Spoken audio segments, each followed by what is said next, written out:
I yanked the hose toward the rose beds, water spraying hard enough to bounce off the soil. The morning air felt damp against my skin, and I was already thinking about heading inside for coffee when my phone buzzed in my pocket. Emil's name lit up the screen. "Hey, Mom," he said. Rushed, distracted. I wiped my wet hand on my jeans and held the phone to my ear. "You sound busy," I said. "Just running errands. Lucinda wants me to check on some house stuff." He laughed lightly, the kind of laugh he used when he wanted to end a call without sounding rude. "Anyway, just making sure you're okay." "I'm fine," I said. "Just watering." "Good. Talk later." The line clicked. I lowered the phone, turned back to the yard. Water splattered the stones near my feet. I was about to shut the hose when a faint voice rose from the speaker, still pressed against my thigh. "Won't feel a thing." I froze. Lucinda's voice. Clear. Sharp. As if she were standing right behind me. Then Emil's voice, quieter. "You're sure crush it in the coffee. 20 minutes. Tops." The hose shot a stream straight into the dirt, splashing mud onto my ankles. I didn't move. I didn't breathe. My mind tried to rearrange the words into anything else, anything harmless, but they stayed exactly as they were. "She won't feel a thing." My fingers slipped. The hose fell to the ground, whipping wildly, soaking my shoes. Water pooled around my feet, cold against my skin. I pulled the phone out slowly, afraid even to exhale. The call timer still ran. They hadn't hung up. Emil must have tossed the phone into his car seat or pocket and walked away. They thought they were talking alone. Coffee. They meant my coffee. I listened, heart thudding so hard I could feel it in my jaw. Footsteps shuffled on the other end. A door creaked. Lucinda's voice came again, lower this time. "It's better this way. Quick. Clean. No mess." Emil didn't answer right away. When he did, his tone was flat. "I just don't want her to suffer." "She won't," Lucinda said. "That's the point." The call cut off with a soft click. I stood in the yard, water still running over my toes, the world around me, narrowing to a single sharp point. The roses blurred, the house tilted. Something inside me felt as if it cracked, not loud, not dramatic, just a quiet break across the surface of my life. I turned off the hose. My hands trembled. I walked inside, leaving muddy footprints across the kitchen floor. I set the phone on the counter and stared at it as if it might speak again. They were talking about me. I wasn't confused. I wasn't imagining it. I heard enough to understand the intention, even if I didn't understand the reason. Coffee. 20 minutes. No suffering. My coffee pot sat on the counter, still half full from the early morning.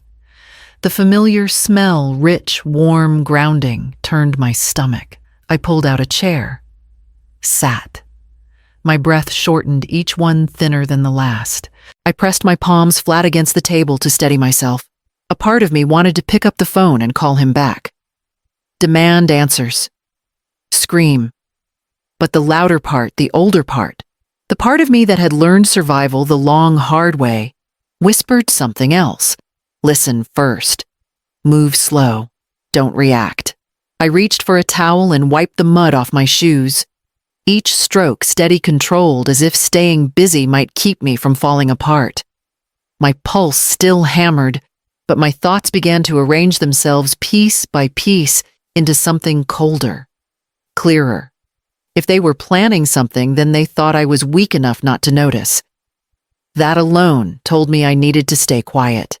For now. I stood, poured the old coffee down the sink, washed the pot until nothing clung to it. My hands steadied as I moved muscle memory, taking over where panic had lived moments before. The sound of Lucinda's voice stayed lodged in my head, soft, confident, assured. She won't feel a thing. I dried the pot, set it upside down on a towel, and I knew that whatever was coming next, I had to see it before they did. I locked the door, turned the deadbolt, turned it again. My breath came short and sharp. I moved without sound like that would make it all less real. I wiped the counter, wiped it again until the rag came away clean. Then I sat. The mug sat in front of me. Still full. Still warm. I didn't touch it. I stared at it until the steam stopped rising. Until the surface turned flat and dark and quiet. Like a mirror I didn't want to look into. Footsteps crunched the gravel outside. I didn't flinch. A knock. Light, too polite. Her knock.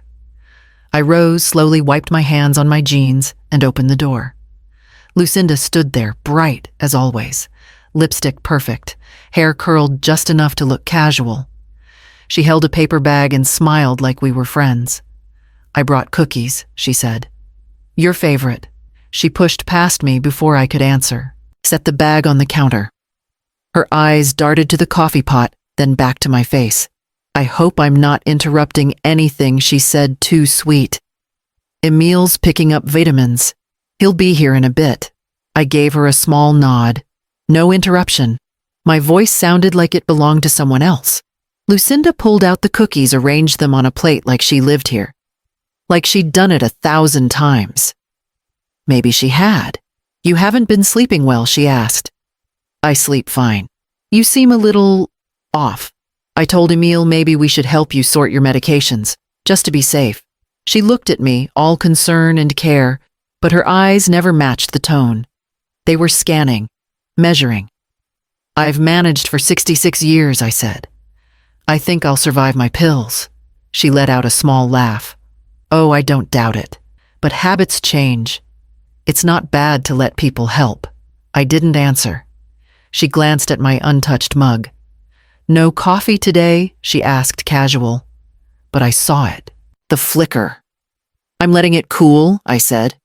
"Mind if I pour myself a cup?" "Go ahead."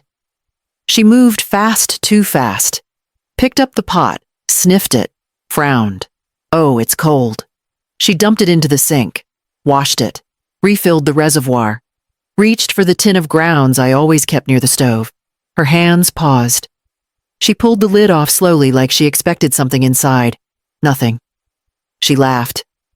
"Almost empty." "Good thing I brought some." She reached into her purse, pulled out a fresh bag. "I picked this up last week. Same brand." She smiled wide, but her hands moved stiff. She opened the bag, filled the pot, and set it to brew. I leaned against the counter, watching. My hands trembled, but I kept them behind my back. The smell of coffee filled the kitchen. Familiar. Strong. She turned to me. "Emil should be here soon. He wants to talk about the will again." "Of course he does." She picked up the plate of cookies and walked to the table. Sat where I usually sit. Crossed her legs like she owned the place. I stayed standing. The machine beeped. Coffee was ready. She stood up, grabbed 2 mugs, poured slowly. I didn't move. "Come on," she said, handing me one. "Let's not be weird." I took the cup. Let it sit in my hand. Lucinda sipped hers. I didn't. Her eyes flicked to my mug just for a second, then back up. Smile still there, but tighter now. I brought it to my lips, didn't drink. Just held it. Felt the heat. We sat in silence. Outside, a car door slammed. Emil's voice carried up the steps. Lucinda leaned back, relaxed again. "Perfect timing," she said. I set the cup down without drinking. Then I stood, walked to the sink, and washed my hands slowly, letting the water run hotter than I needed. Lucinda showed up again. No warning, just the doorbell and her voice calling out, "It's me." I opened the door. She breezed past like it was her place. I brought wipes. Thought we could do some deep cleaning. You'd be amazed how much dust settles in these older homes. She held up a pack of lemon-scented something like it was a gift. I didn't answer, just stepped aside. She headed straight to the living room, pulled back curtains, opened windows, started shifting my things. "Let's air it all out," she said. Fresh start energy. I watched her lift the frame of my wedding photo, tilt her head, then set it down backward on the side table. That one's crooked, she added. Or maybe it's just the angle.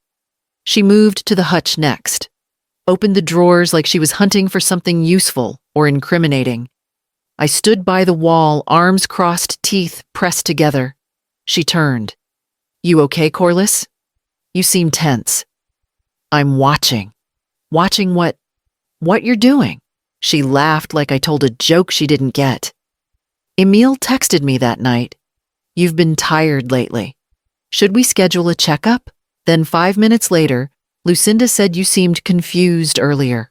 I didn't reply. The next morning, a bag of pill organizers sat on the counter. Another text. We can help set them up. No pressure. Just easier to track things that way. The implications scraped at me. They weren't worried. They were framing it. Lucinda came again that afternoon. No knock this time. She had keys.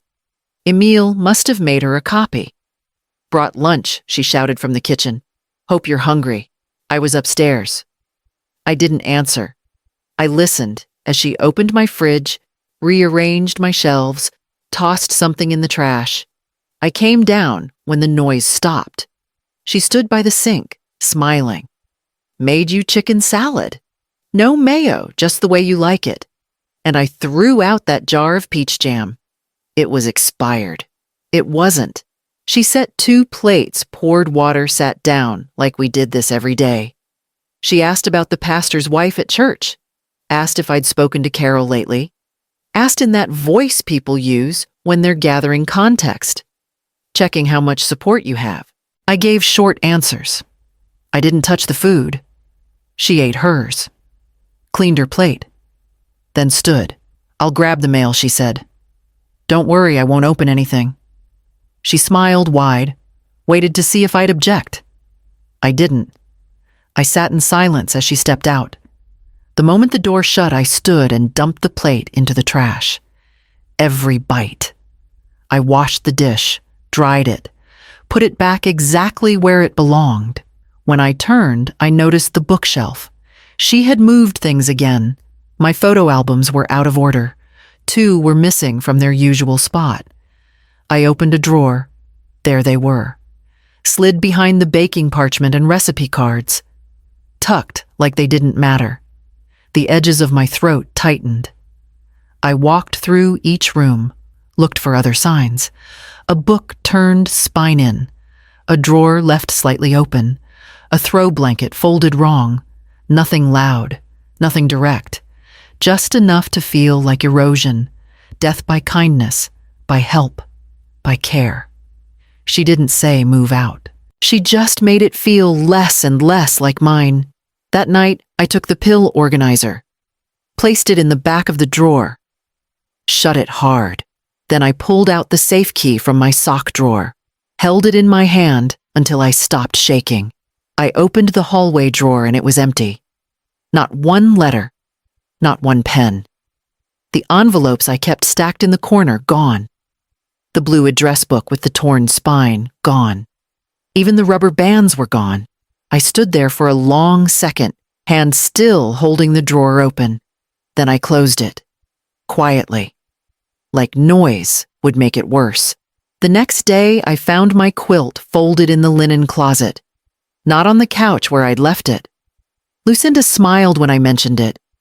Oh, just tidying up. We didn't want guests tripping over things. Guests. They'd had people over again. I saw the wine bottles in the recycling bin, a lipstick-stained napkin in the kitchen trash. Emil hadn't said a word. I checked my calendar. No messages. No missed calls. No invitation. I opened the fridge. Half the shelf space was gone. New jars, new brands. Things I didn't buy. Lucinda's almond milk. Her mother's turmeric paste. She'd labeled things with her name in Sharpie. I stood in the kitchen, holding my own jar of strawberry jam, also labeled, but in Lucinda's handwriting, Corliss. Old use with caution. I walked into the living room. The armchair I always used had been pushed back. Turned slightly toward the corner. A throw pillow rested in the seat, hers, not mine. My magazine basket was missing. I found it later under the stairs, half filled with junk mail. Lucinda passed by, phone in hand. "You should rest more," she said without looking up. "Less screen time. Better for your brain." I waited until she disappeared down the hall, then walked through the house slowly. Room by room, a coaster gone, a mug replaced, a cushion swapped out. My scent, vanilla and cedar, replaced by citrus and some cold eucalyptus spray. I opened the coat closet. My scarves had been moved to the back, twisted around hangers. A thick jacket of Lucinda's hung in the center. They weren't loud. They weren't cruel. They were efficient. I opened the bedroom door. My door. Nothing changed here yet, but I noticed the tape on the carpet. A small square marked in blue near the window. Measured. Tested.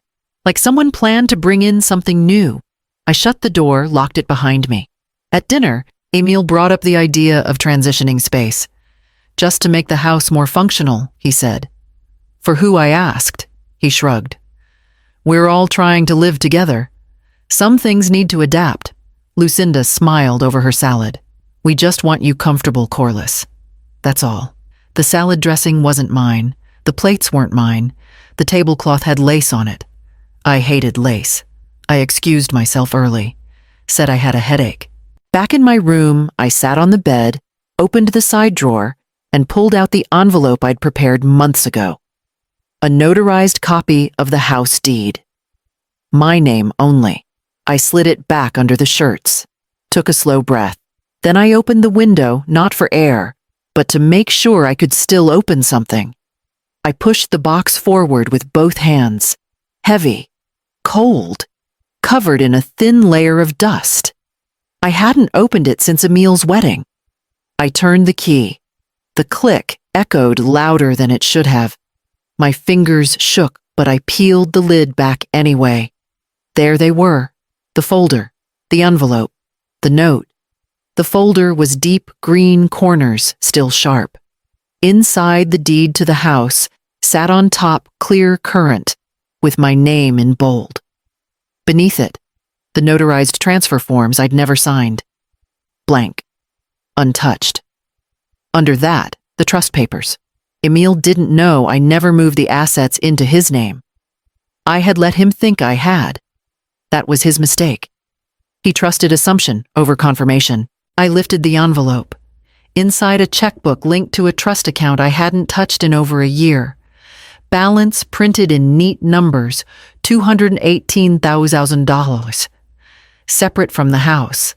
Separate from everything Lucinda had sniffed around. Then I unfolded the yellowing note, the one with the creases worn through the paper. "If anything happens, go to Halperin." Frank always planned for the worst. I used to call it paranoia. Now I called it protection. I pulled the folder out. Laid everything across the bed in rows. I checked every line, every signature. Then I found the old business card tucked behind the trust file. Howard Halperin Estate Law. I dialed the number. 2 rings. A receptionist answered. "Halperin and Dunn." "This is Corliss Mendenhall. I need to speak with Howard." A pause. Then, "Mrs. Mendenhall, he's still here." 1 moment. I sat up straighter, counted each second. Then his voice came on the line. Familiar, steady. "Corliss," he said. "It's been a while." It has. "Everything all right?" "No." Another pause. He knew me well enough not to rush me. "I need to revisit the trust," I said, "and I need to know what my options are legally." Quietly. "Understood," he said. "Is this about Emil?" "Yes." "And Lucinda?" He didn't ask more. He never did. "Come in this week," he said. "We'll update everything. Bring the originals. I'll be there Thursday." We hung up. I set the phone down and stared at the folder again. They thought I was drifting. They thought I was already halfway out of the world. They had no idea. I repacked the documents carefully, sealed them in a clean envelope, taped the edges. Then I slid the whole thing into a tote bag with my church sweater and a box of stale crackers. Something plain forgettable. I placed the safe key in a new spot. They wouldn't find it. Then I sat at my desk and opened the drawer where I kept my stationery. I took out a blank card, wrote Lucinda's name on it. Nothing inside, just her name. In ink? Alone. I sealed it, set it on my nightstand. Then I turned off the light, sat in the dark, and waited. I stuffed the pill organizer in my purse and zipped it shut. No breakfast, no coffee, just keys, shoes, and out the door. The pharmacy sat 2 blocks down. I walked, didn't drive, didn't tell anyone. The wind bit at my face, but I didn't stop. I needed to move. Fast, but normal. Like any other errand. Inside, the bell chimed. Fluorescent lights flickered overhead. Same pale floor tiles since the 90s. Same creaky stool near the back counter. He looked up from behind the glass divider. Mrs. Mendenhall. Hello, Jonah. He smiled. Warm, familiar. Even after all these years, I still saw the shy boy who forgot his spelling words and brought me dandelions from the schoolyard. You still remember me. I never forget my 6th graders. He laughed, then saw my face. The smile faded. I reached into my bag, pulled out the container, and held it up. I need you to check something. He took it without question. No clipboard, no delay. Just moved to the back and peeled open the first row. I watched his shoulders tense. He opened a capsule onto a small black slide, held it under the light, checked the code against his system. 5 minutes. Then he called me to the side window. Where did you get this? It was given to me, I said. In my own home. He swallowed hard. Took off his gloves. 1 capsule was fine. 2 were expired. But this one, he pointed. This one had a mix that should never be compounded together. A nitrate base with sedative traces. It's not over the counter, and it's not legal in that combination. I didn't speak. Jonah lowered his voice. That dose would stop your heart, Mrs. Mendenhall. Not instantly, but fast enough. I nodded. You're sure someone gave this to you? I looked him in the eye. I'm sure. He hesitated. You want me to call someone? The police know, but I don't want a file. I want silence. He stared, then nodded. He swept the capsules into a biohazard bag and labeled them for me. Unopened. No fingerprints wiped. I asked for the chemical report. He printed it and slid it across the counter in a plain white envelope. If you ever need a witness, I'll call you, I said. We both knew I wouldn't. Not yet. I took the pills, the paper, the truth. Slipped it all into my bag. Thank you, Jonah. He looked older, suddenly. Smaller. I hope you're safe, Mrs. Mendenhall. I turned without answering and walked out. The sun hit my eyes too hard, the wind too sharp, but I didn't stop. I passed the bakery, the post office, turned the corner onto my street. Lucinda's car was in the driveway, parked at an angle like always, bold, sloppy. I stood at the edge of the block for 1 full minute, watching. Then I crossed, walked up the steps, unlocked the door, let it shut quietly behind me. Lucinda's voice floated from the kitchen. Oh, good, you're back. I made soup. I walked past her without a word, up the stairs, into my room. I slid the envelope under the green folder. Then I picked up the note Frank left me, and I wrote something new on the back. Emile stirred his coffee too long. Lucinda had gone to pick up her mother, just me and my son at the table for once. The silence sat thick between us. He cleared his throat. Lucinda's mom has ideas for the house. Thought we could open up the kitchen, maybe knock out that wall near the den. I didn't look up. It's not your house. He chuckled soft. Nervous. Well, it will be, eventually. I set down my spoon. Excuse me, I just mean we're planning long-term. Everyone under one roof, it's smart to think ahead. Lucinda's mom already met with a contractor. Just for ideas. He lifted his cup. Sipped. Avoided my eyes. I watched the rim of his mug shake slightly. How would you pay for it? I asked. That made him blink. What a remodel? That kind of work. Where's the money coming from? He hesitated. Too long. I was going to refinance. I froze. Refinance what? He winced, then smiled too late. Nothing's happened yet. It's just something we're exploring. Options. I leaned forward. You don't own the house, but we're all family. And if you gave me some signing rights, I stood. You could what? A meal. He looked away. They wanted the house, not just the walls or the land. They wanted it cleared, legally clean, my name off it, my body out of it. They needed me gone so they could build something shiny and new in my place. Lucinda returned later with her mother in tow. Loud, perfumed, too familiar with the layout. She moved through my kitchen like she'd practiced it. This room's so closed off, she said, tapping a wall with her ring. Wouldn't it be lovely to just open this whole section? Lucinda nodded. We'd need to move some furniture out, of course. That evening after dinner, Lucinda sat beside me on the couch. Too close? She placed a small stack of papers in my lap. Just review these, she said lightly. Nothing big, just housekeeping. Legal stuff.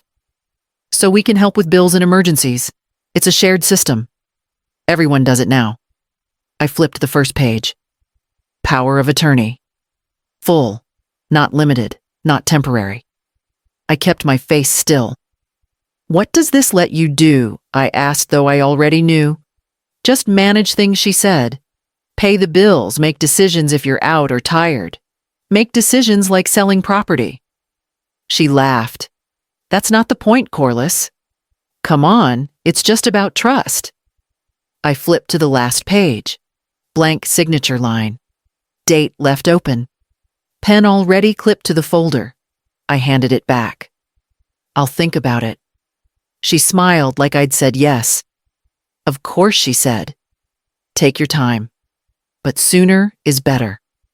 I nodded. She left the folder on the side table. I didn't touch it. When they both went upstairs, I slid the folder open again. I copied the form, each page, front and back, filed them beside the pharmacist's report. Then I sat at the kitchen table, turned off the light, and watched the hallway. I wanted to see if she came back for it. The phone didn't ring. Not once. My cousin Dell died on a Monday. I found out on a Thursday. Through a Facebook post someone forgot to make private. The service had already passed. I stared at the photo. A group of them in front of the church. Familiar faces. My blood. No one called. No one asked if I needed a ride. No one said you should speak. I scrolled. Read every caption. None mentioned me. I texted my niece. Just one line I didn't know about the memorial. She responded an hour later. Lucinda said you weren't feeling well. We didn't want to overwhelm you. That word. Overwhelm. They'd used it before. Lucinda had been planting seeds. The week before, I overheard her on the phone. Her voice dropped near the pantry. She said the words carefully, like she was painting sympathy. She's slipping a little. Not dangerous, just scattered. The age you know, she didn't know I was behind the door. I didn't confront her. I just noted it. Another day, a neighbor stopped me outside. One I'd known for years. Margaret. She tilted her head. Lucinda said you've been sleeping a lot, that you're withdrawing. I smiled. I've been walking more, actually. Margaret blinked. Oh, I kept walking.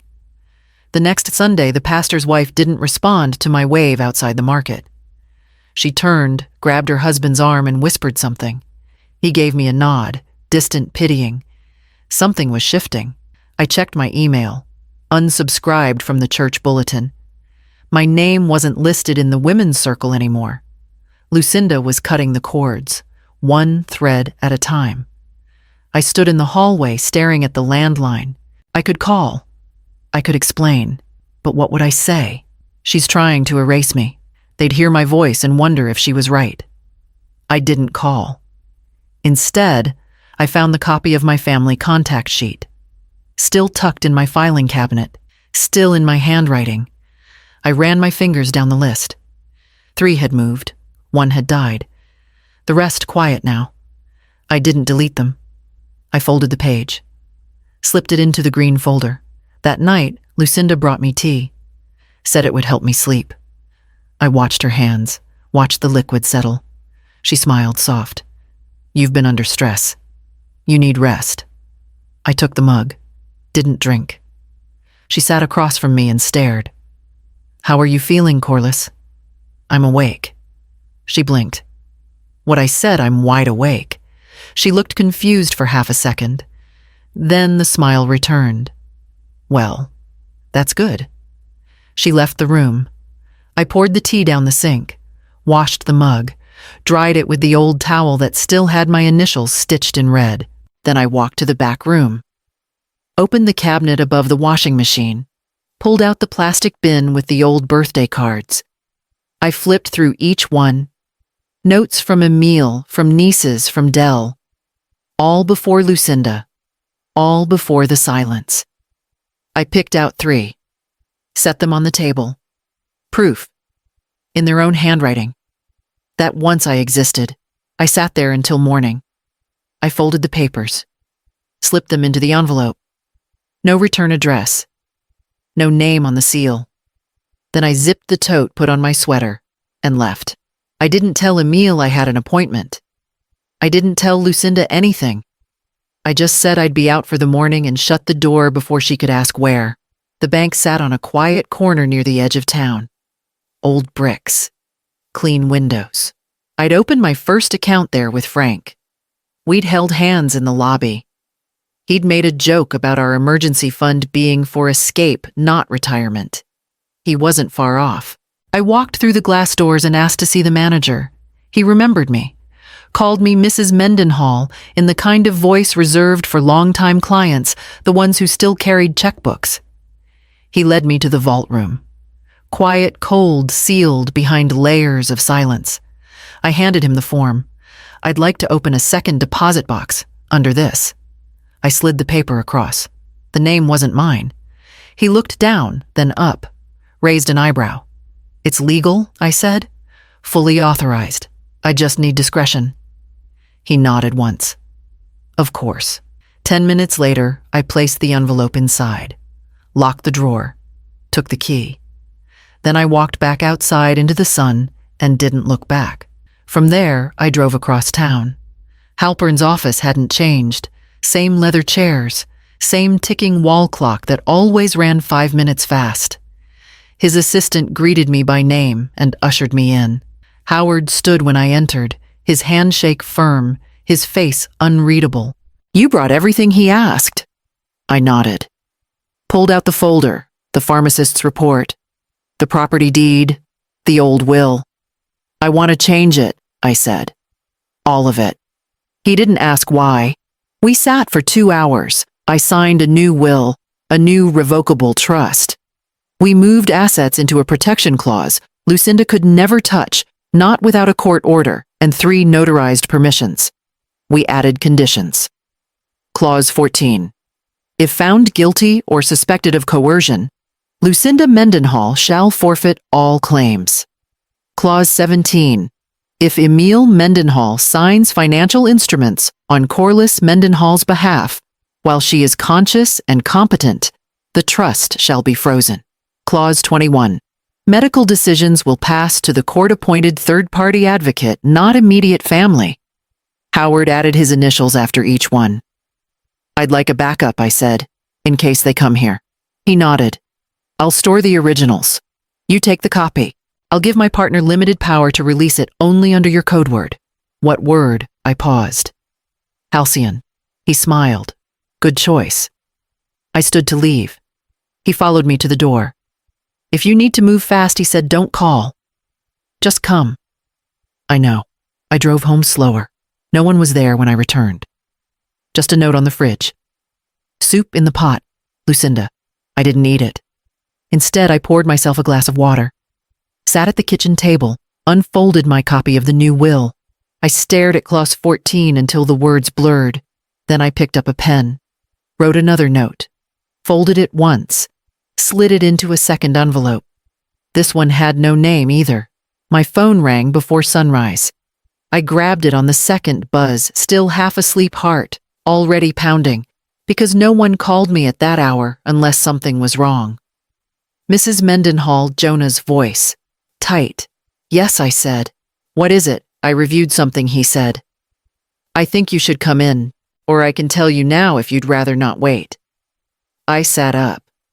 Tell me now. He exhaled, steadying himself. I looked through our archived orders. The supplements from your container, they weren't unique. We filled the exact same combination 5 months ago. For who, he hesitated. A resident at Brookside Retirement. Name was Marlene Druff. I knew that name. Everyone in our part of town knew it. A quiet widow. Kind. Made pies for the fall church sale. She died suddenly in her sleep. Peaceful, they said. Unexpected, but peaceful. Jonah went on. Her daughter questioned the dosage, asked if anything had been mixed wrong, but there was no evidence left to test by the time the report came in. They closed it. My palms went cold. He lowered his voice. Lucinda picked up Marlene's supplements. She signed for them. The room tilted. I gripped the edge of the nightstand. She told the staff she was helping the daughter, Jonah said. Said the family lived out of state. She lied. I know. His voice cracked. There's more. I waited. Marlene's estate was transferred to a small nonprofit, he said. 2 weeks after she died. I already knew the answer, but I forced myself to ask.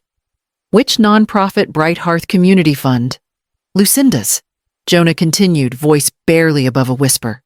It wasn't a large estate, some savings, a small condo, but enough to raise questions. Enough to matter. The silence stretched. He swallowed. I don't want to assume anything, but the pattern, the signatures, the timing. It wasn't an accident I finished for him. No, he said. It wasn't. I closed my eyes. My breath felt thin, fragile. And Emil, I asked quietly. Was he involved? Another pause. A longer one. Everything was filed through him, Jonah said. He signed the condo release on behalf of the family. He approved the transfer to Bright Hearth. Lucinda wasn't active on paper. He was. My throat tightened. Frank's warning note echoed in my head. If anything happens, go to Halperin. Emil had been the dependable one. The organized one. The son Frank believed would protect me. And there he was signing paperwork that funneled a dead woman's life into his wife's organization.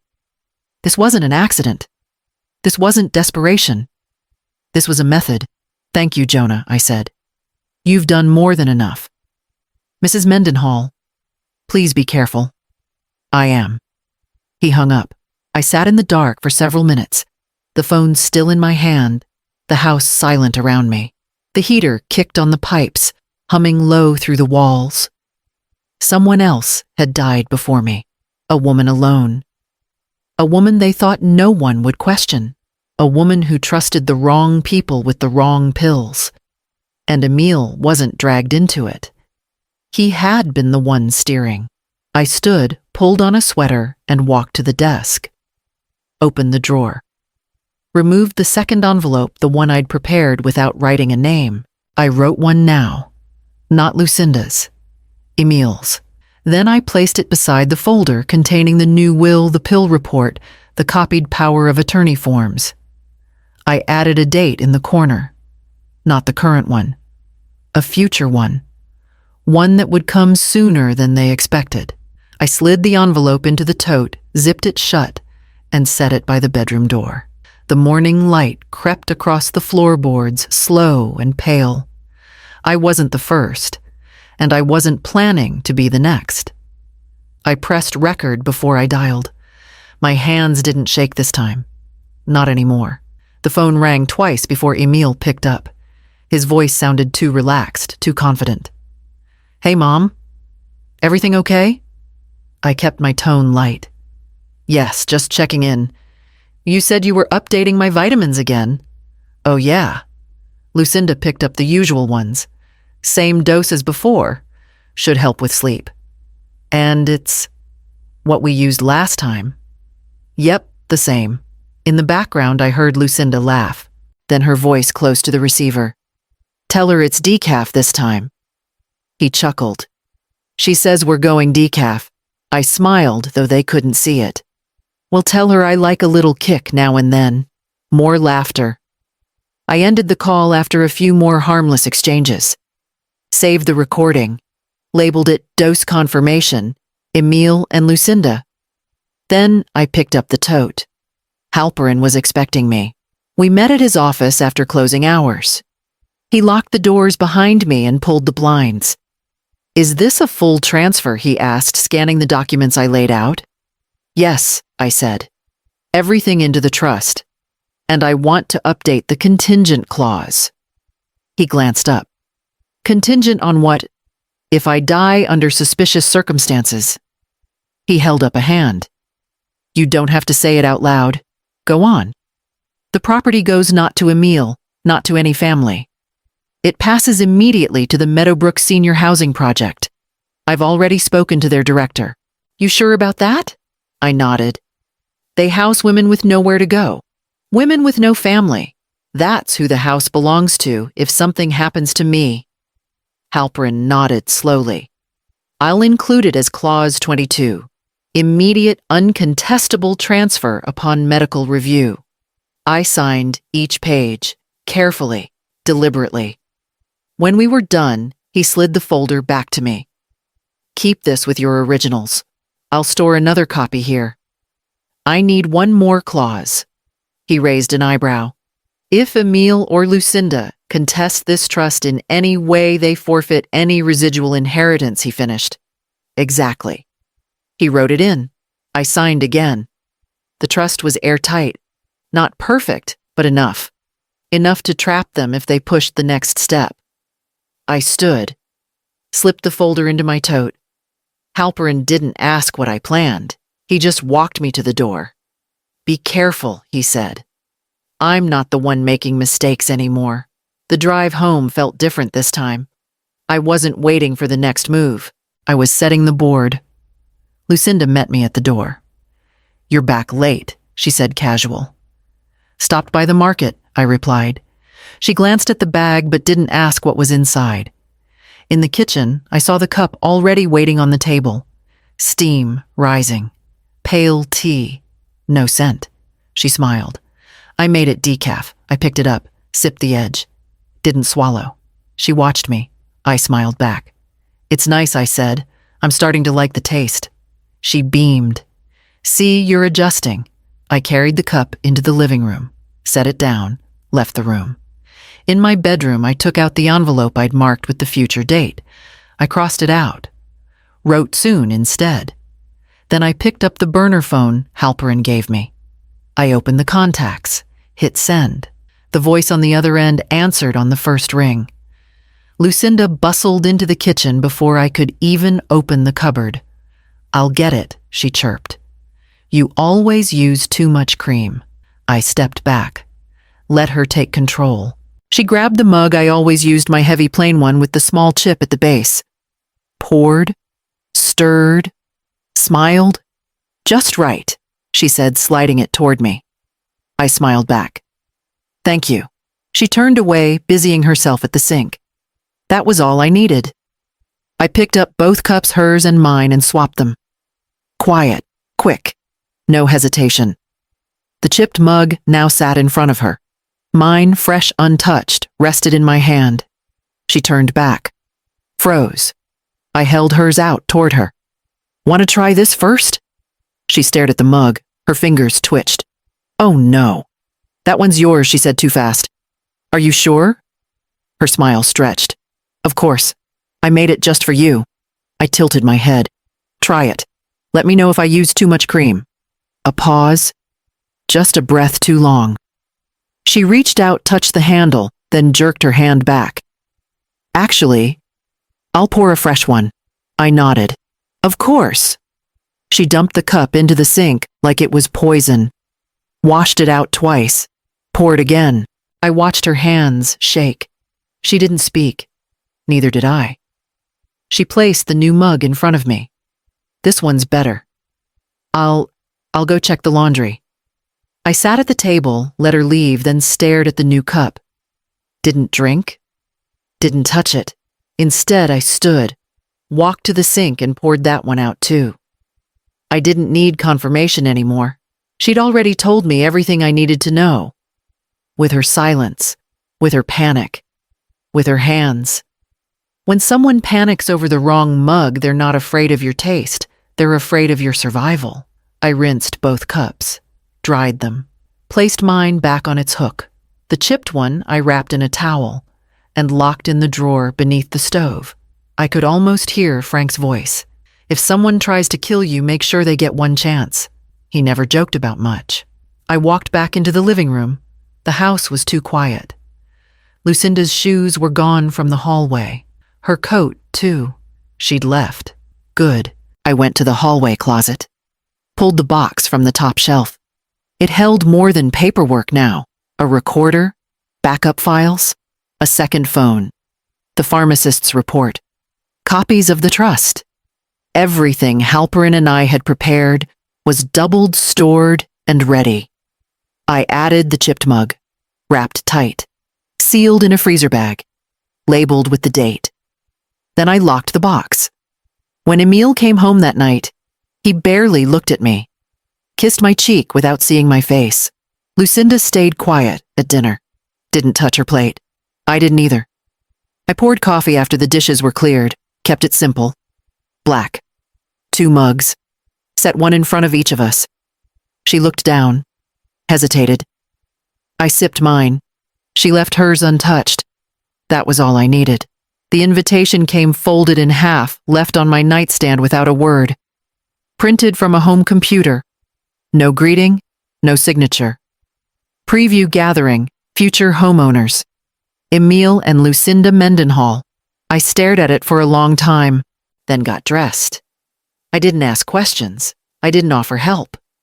I just stood in the doorway as guests filtered in. Friends of theirs, not mine. Some wore real estate badges.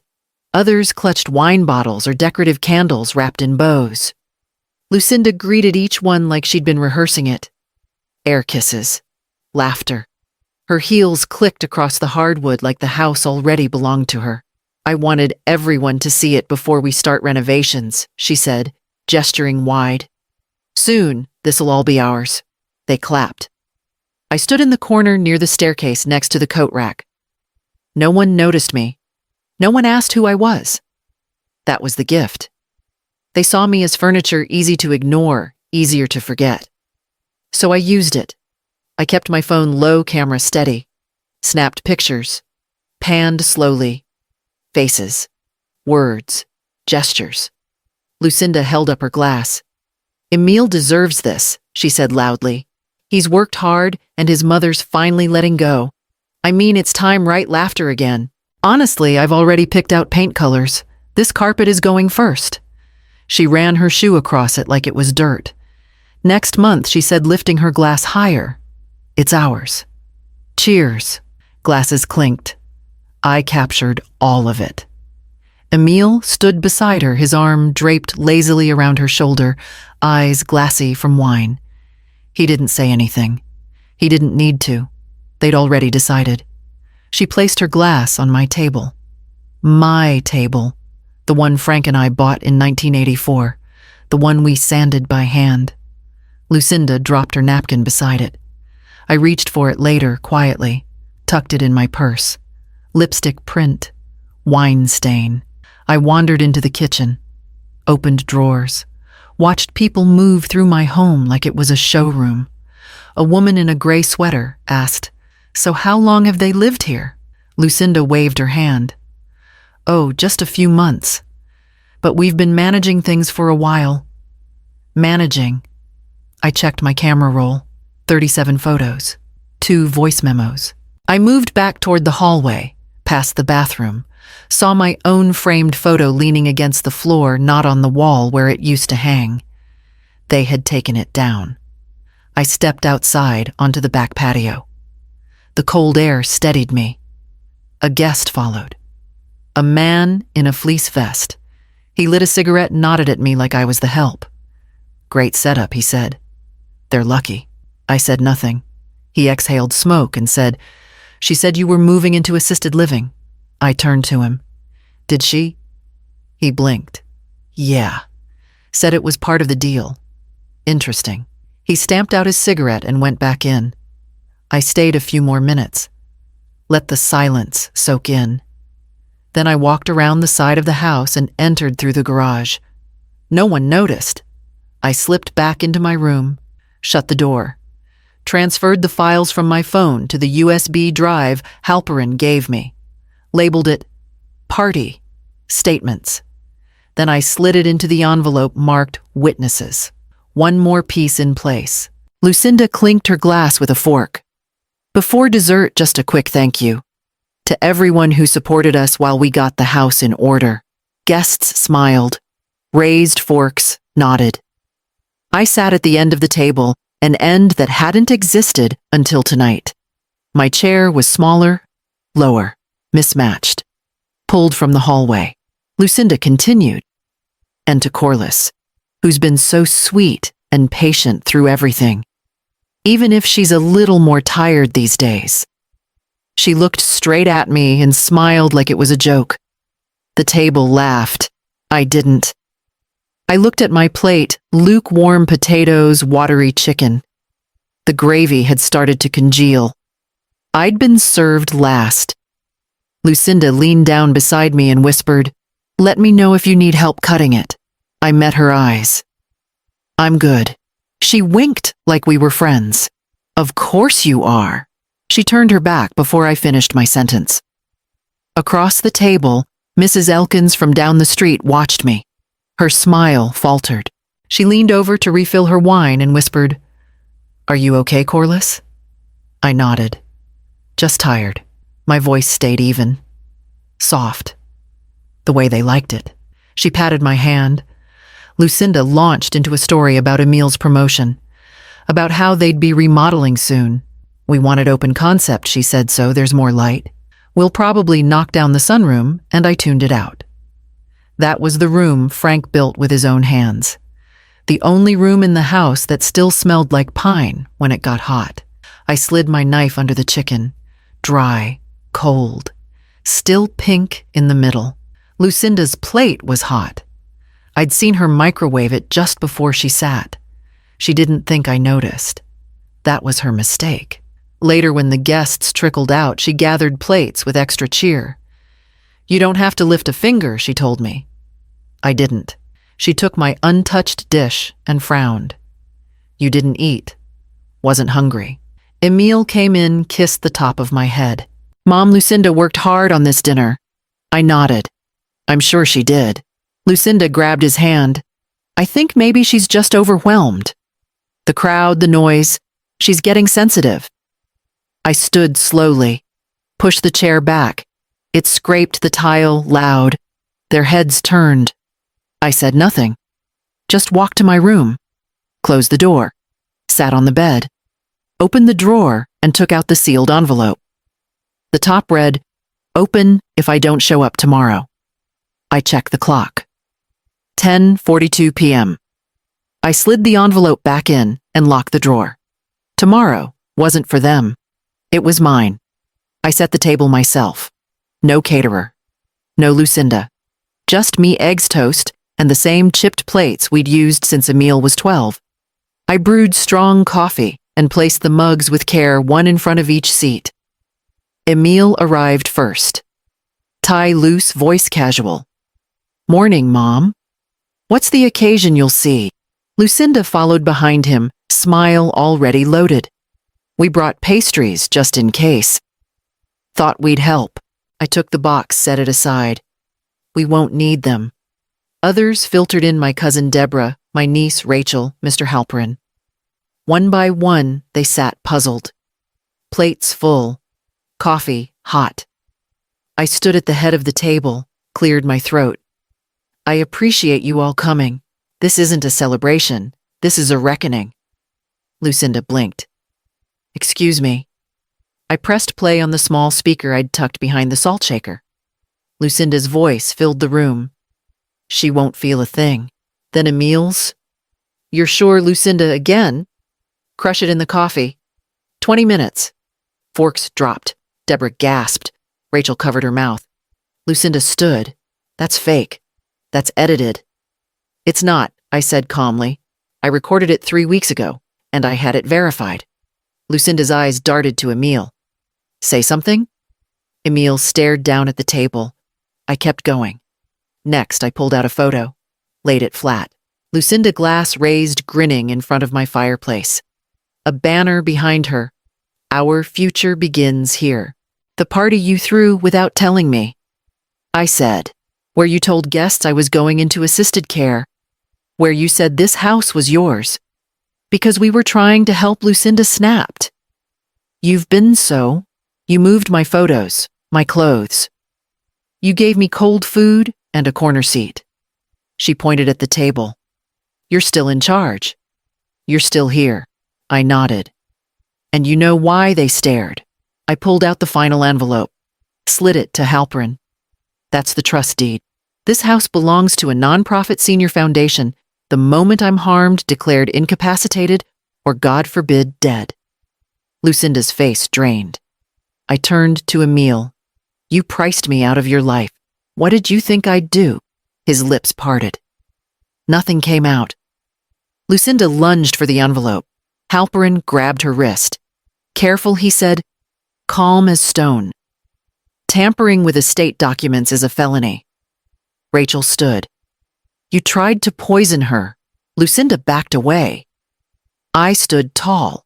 For months I watched you two strip me from my own home, I said. One drawer at a time. One cold plate at a time. Lucinda pointed a shaking finger.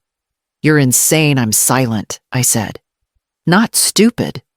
The room went still. Emil sat hands limp. Lucinda paced in a small circle, trapped. I picked up my coffee, took a slow sip. Brunch is served, I said. No one moved. Lucinda vanished overnight. No note, no apology, just gone. The neighbor across the street said she saw her load 3 suitcases into a rideshare car. Didn't say goodbye, didn't even look back. By morning, her name had been wiped from the mailbox. Emil stayed. He lingered. He texted twice the next day. Can we talk? Then again, you've made your point. Let's fix this. I said nothing. The 3rd day he showed up. Knocked once. Then again. Then called out Mom. I stood behind the curtain. Watched him shift his weight, fidget. Rub his hands together like cold would melt his mistakes. He didn't bring flowers or food. Just himself and a face I barely recognized. He stepped back from the door and stared at the porch swing. Remember when I broke this? He said out loud. I thought you were gonna kill me. I didn't move. He laughed once. Hollow. You sat next to me all night. Said nothing. Just let the silence chew me up. He paused. This feels like that. I stayed still. You can't just... He started, then stopped. Mom? She lied to me too. I didn't know it would go that far. I let that sink in. Let him stew in the words. She's gone, he said. And I stayed. He looked up at the window. His eyes found mine. I didn't flinch. He tried to smile. We could still rebuild. I stepped back from the window, walked to the kitchen, turned off the stove, then walked back, reached up slowly and turned off the porch light. Outside, Emil waited another minute, then left. The driveway stayed empty. The house stayed quiet. Halperin didn't knock. He walked in through the side gate like always, briefcase in hand, coat flung over his arm. He knew the locks, the path, the rhythm of this house. Frank had trusted him. So did I. He stood in my kitchen, poured himself coffee, and waited. I slid the folder across the table. Did he read it? I asked. He nodded. Twice. I took a slow breath. And didn't speak for the first half. Turned pale by the second. I looked out the window. The garden still needed trimming. Halperin opened his briefcase and pulled out a copy of the final trust. The house is fully under the foundation now, effective last Friday. Your lifetime tenant, no contest. After that, it becomes shelter. I finished. He nodded. For women like me, I asked. No, he said. For women who never got the chance to fight back. I closed my eyes. Let that land. He continued. I also sent Emil the secondary notice, confirming he was removed as successor beneficiary. No access, no interest. He'll try. Halperin smiled thinly. He already did. Called me last night. Wanted to negotiate. I read him the clause about undue influence and medical endangerment. And he hung up. I didn't smile. There's more, he said. Lucinda's nonprofit IRS flagged the last transfer. Property deed was signed under suspicious circumstances. They've opened a review. I raised an eyebrow. The retirement center woman. She had no next of kin, but someone from the center contacted the inspector. They remembered Lucinda, said she came in all charm and questions. Just like here. He slid over another sheet. It's moving fast. I scanned the paper. Investigation. Suspended operations. Frozen assets. Everything she built rotting from the inside. I folded the sheet. Thank you. Halperin stood, drained his cup. They wanted everything, Corliss. I know, but you gave them silence. I looked at him. Silence speaks louder than apologies. He nodded. You'll let me know if they come back? I didn't answer. He didn't need me to. When he left, I sat at the table alone. Papers in front of me. Light pouring in. Not one thing in this room belonged to Emil anymore. Not the air. Not the walls. Not the future. The phone buzzed before sunrise. One buzz, then another, then 6 in a row. I didn't reach for it. I let it rattle across the counter until it stilled. When I finally picked it up, the screen was full. 13 missed calls, 9 voicemails, 17 texts, all from 2 names. Lucinda, please. I need to explain. You don't understand everything. They're asking questions. Please answer. Corliss, this is serious, please. Emil, Mom, I'm sorry. I didn't know what she was planning.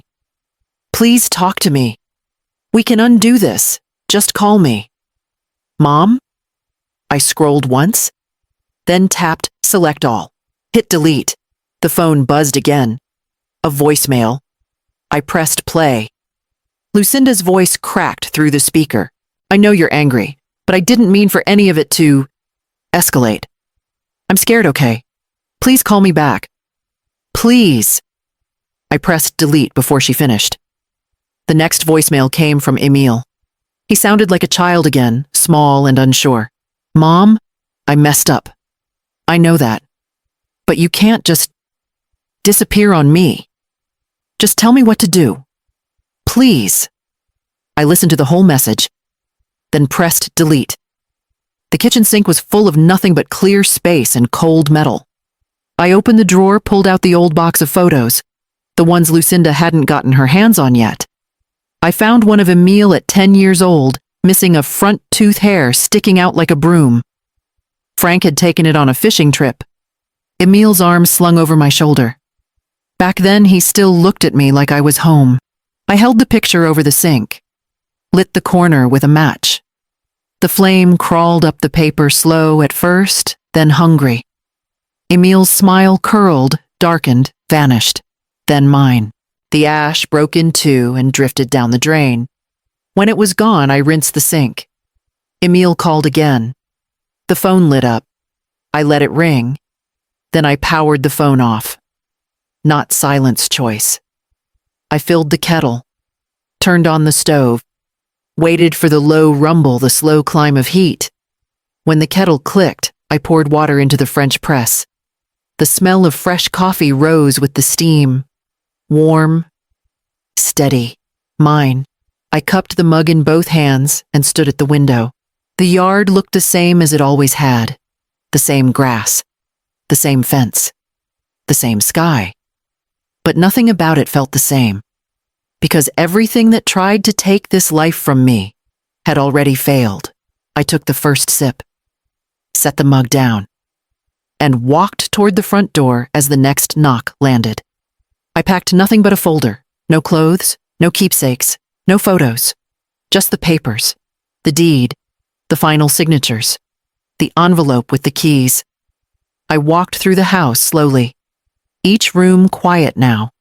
No voices, no tension, no pretending. The couch still leaned from years of my weight on one side. The table still bore the scar from Emil's 8th birthday. He'd jabbed it with a fork when the cake was late. I used to polish that spot every week. Now I let it stay. I flicked the switch in the hallway. Lights came on soft. One last glow. In the living room, I straightened the pillow Lucinda always called dated. Smoothed the fabric. Let it be mine for a final night. I made one last pot of coffee. Sat on the porch with my cup.